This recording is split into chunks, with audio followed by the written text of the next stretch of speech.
Burning Man 2023 has made headlines, but for all the wrong reasons. Torrential rain, extreme flooding, climate protesters blocking the entrance,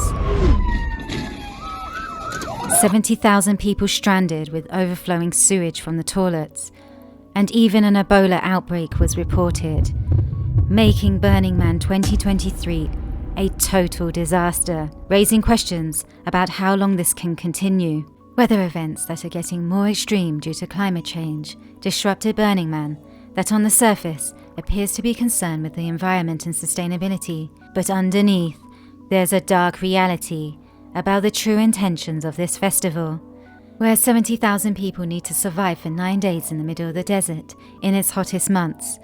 It's not only a health and safety risk, but a disaster waiting to happen. And this year, it finally happened.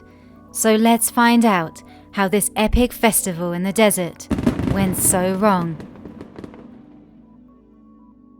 In the middle of the desert in Nevada, this multi-million-dollar non-profit organization called the Burning Man Project has been holding an annual festival for 70,000 attendees for the past 31 years. Once considered an underground gathering for bohemians and free spirits, Burning Man has since evolved into a destination for social media influencers, celebrities, and the Silicon Valley elite. According to organizers, the 9-day festival is dedicated to community, art, self-expression, and self-reliance, right in the middle of Black Rock Desert. This remote, harsh environment has become a goldmine each year, where festival tickets can cost up to $1,000 per person, collectively spending more than $200 million to attend. In addition, participants spend uncounted millions more in donated materials and labor to create art for the festival, which then needs to be transported into the festival's temporary metropolis, known as Black Rock City, and eventually it's torn down or burnt after the event. There are no paid artists and no official music lineup, only spontaneous musical experiences. According to 2017 tax documents, nearly 40% of Burning Man's money, more than $15 million, was spent on salaries and other employee benefits. That year, Marian Goodell, the CEO, took home $261,000. Whilst festival goers are expected to be self-reliant, bringing everything they need for this 9-day event, including enough water, food supplies, and even poo buckets, which was especially needed this year due to the overflowing of the porta potties. You could say that this year's event was more than just a washout. It's a total poop show. But for Burning Man, this washout is actually quite a dangerous situation. Torrential rain in deserts is not something to take lightly, since there's little vegetation and extreme flash floods can occur. Burning Man 2023 is officially over, but tens of thousands of people are trapped at the site. Vehicles can't move due to the mud and clay. Attendees have been told to ration supplies. What's more, attendees are ultimately responsible for their own health and safety. Extreme heat, extreme cold, and extreme flooding are all on the cards. This is an environment that could literally kill you. The nearest city, Reno, is 93 miles away, approximately a 2-hour drive. And on top of that, the festival is located in the Black Rock Desert, which is 70 miles long and 20 miles wide. It's essentially a huge, flat, prehistoric lakebed known as the playa. It's composed of hard pan alkali surrounded by majestic mountains, which makes it a floodplain. Daytime temperatures routinely exceed 100 Fahrenheit, with extremely low humidity. And just because this ancient lakebed is for the most part dried out, it doesn't mean it's always 100% going to stay dry. Since the geographical location is literally a giant basin with no outlets, it serves as a sink for the Quinn River.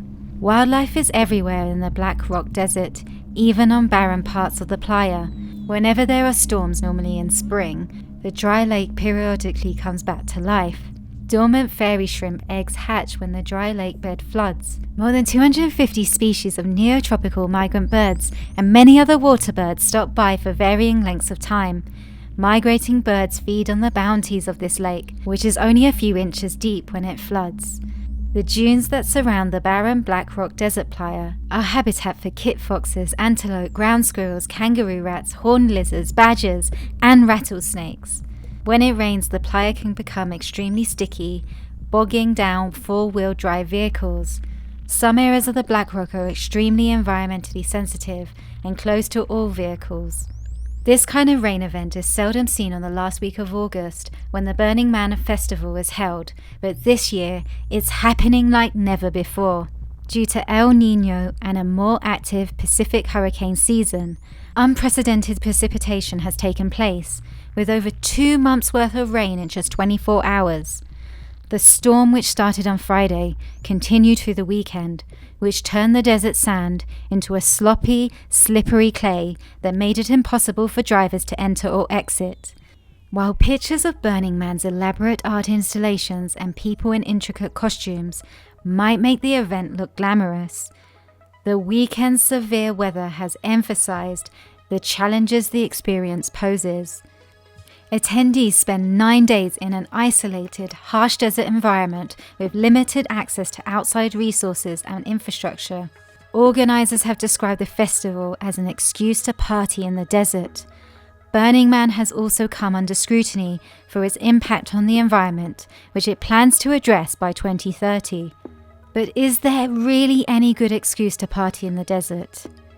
Well, not really. Desert ecosystems are the most fragile on Earth due to extreme heat and aridity.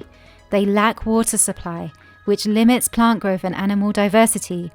They are also highly susceptible to wind and rain erosion, which are exacerbated by human activities such as unsustainable farming practices, or making temporary cities in the desert, where tens of thousands of people bring toxic and unsustainable materials which they burn to the ground or throw to the ground, despite the leave no trace policy that the festival tries to promote.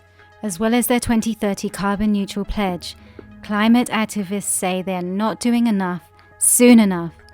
This year, activists tried to block the road into Burning Man before they were removed by law enforcement. Say that the purpose of the blockade is to draw attention to capitalism's inability to address climate and ecological breakdown. The blockade is also in protest against the popularization of Burning Man among affluent people who do not live the stated values of Burning Man, resulting in the commodification of the event. For 356 days of the year, the playa is a peaceful place where nature is left undisturbed. But for 9 days of the year, diesel generators run 24 hours a day to provide power for music, light shows, refrigerators, and air conditioning in the 100+ degree heat.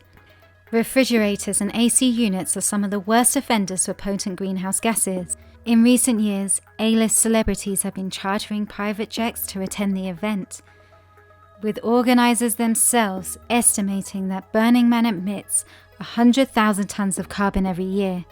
It's clear things cannot stay the same on the playa. Large amounts of trash were also left last year by festival goers in nearby lakes and on roadsides.